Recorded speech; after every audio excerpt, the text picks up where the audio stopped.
Alright, so today's plan, I know we said we were getting this running, is to swap out the doors. You're going to get this video in one hit, so you're going to get a couple of days worth. And the reason we're swapping the doors, I don't think these speed holes are really what we're looking for. These doors I put on the last build, they're off a HJ. The way to tell the difference between HJ and HQ is there's a little section, little corner piece in a HQ door. These are what I had at the time, and they weren't full of rust when I put them on.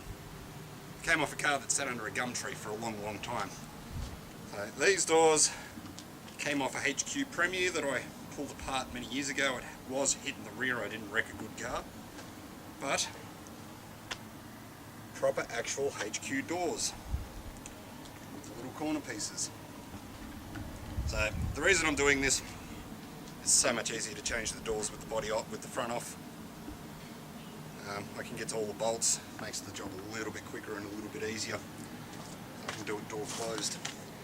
I really need to get this moved so I can cut this grass because I can't get to it where this car's sitting. This door doesn't look as bad on the outside, but once you open it up, it falls apart. It is. I don't know if you can see in there, or if it's too dark. I should have brought a light out with me. But both doors are cactus. So we'll get onto that. Put the nose back on it. Get this engine that's sitting in here running. Put the nose cone back on. Then I can move it, and we can get the 4B back over here where it's meant to be. We can actually do some work to that.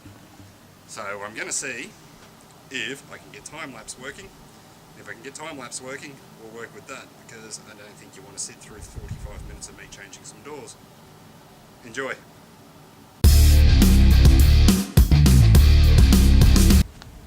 So there we have, one door on. I can find the WD-40, but I can't find it. Need to spray. It's going to need some adjusting, but for now there's a door that hasn't got holes in it. I've even got mirrors for this thing. Other side. Okay, so there was no real good way to set the camera up for a time lapse of this door, but look at how bad this one's gotten. I think all those years under a gum tree didn't do it any favours. Yeah, I'm happy to have that off the car. Now these will be stuck around the back in storage, because while the skins may have holes, they're straight. I'll put up a section of another video that I did a while back of my coupe doors. The left door has a fairly significant bow in it, and I'm hoping that we can use the skins off this to do some work to those. So suppose we'll set this back up with the tripod, get that door on the car, get the window up, and then I'm going to call it for tonight. Hopefully the weather's okay for tomorrow, and we can get to work. Extractors, get the engine in place, get the nose cone back on. Now the reason I'm doing it all the hard way and not moving the car has a mini spool in it. Pushing it's a nightmare. We need a running engine. It's sat here for 5 years because it's too hard to move, so time to sort it. Alright, we'll get back to it. Alright, so the door, she swapped. I haven't got all the bolts in this one yet. One of them went a little bit cross-thready, so I'll deal with that later. I did notice though, there's some nice rust all the way through on the body. So we're documenting on that on video, so I remember to pull this guard off again and fix it. However, the guard's going to have to come off again. I really need the car moving and I haven't got time to deal with it. This is the bad lower. The rest of this guard is great. The guard behind it is completely stuffed on the front, but its lower is good. So at some point those two guards are going to be turned into a single. at some point. First I need the car out of the way, we've got other things to work on. Alright, so we're back on it with the HQ ute. Got extractors to put in today. Trying to get this nose cone back on. Cleaned up a little bit because I'm going to have to crawl around under it for some of this. So, because it hasn't had a nose cone on it, I've had a tarp over it to keep water in it. And it hasn't got a carby on it either. So I've used one of these rubber mouse pads. It stops water getting into there. Really good idea.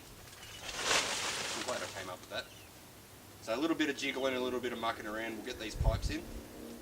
I did pull a shifty. You can buy extractor bolt kits off eBay from parts shops. Cost you around about 35 bucks, 20 bucks offline. I took the measurements off the eBay sale page. I went to the local bolt joint and got them. $3.80. Alright, so we've got a jack underneath it to support the transmission because it's not bolted in place. Engine crane picked it up, we've shuffled them over a little bit, so I should be able to get the bendiest of the two pipes under the car. And we go with the time lapse, we'll get these pipes in, and we can put this engine mount back in because it's missing an engine mount. Get the engine to sit where it's meant to. Let's do it.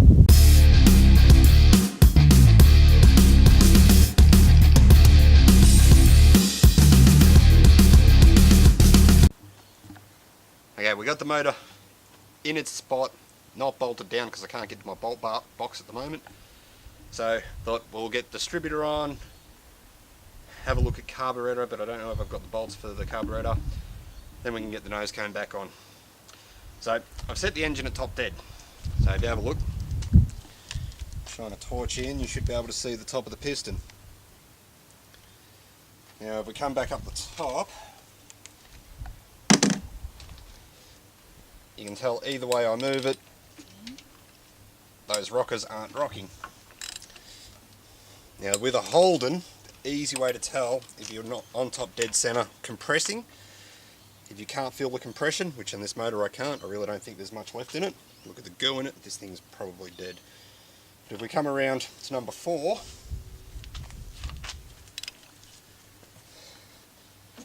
number 4 is the opposite to number 1, so it is at top dead open when number 1 is compressing. So you can see that's the inlet moving. If I move it the other way, that's the exhaust moving. So top dead is right there at that transition in between. Now there's lots of theories. There's the right way to do a distributor and everything like that.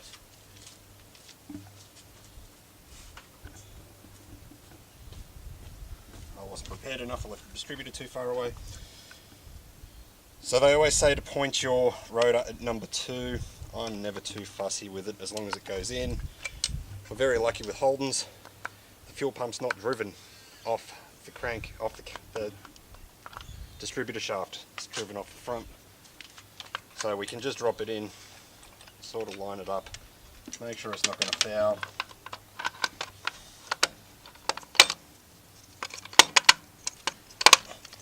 So that's in enough for them now.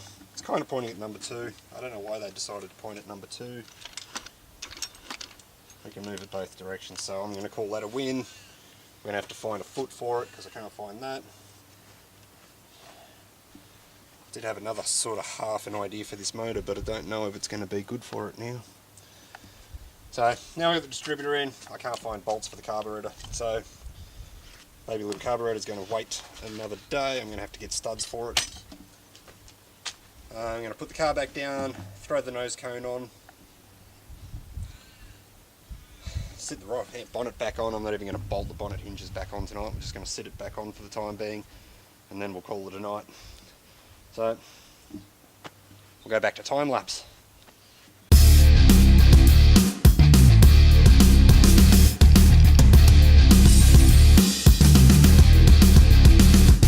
They say it's not the way you lean on your car, it's the way you drive your car. I can't drive mine yet. I can lean on it though. There's a nose cone again. So this will be where we finish up this one. Hopefully you'll see this video soon, and we'll have another one ready by the weekend.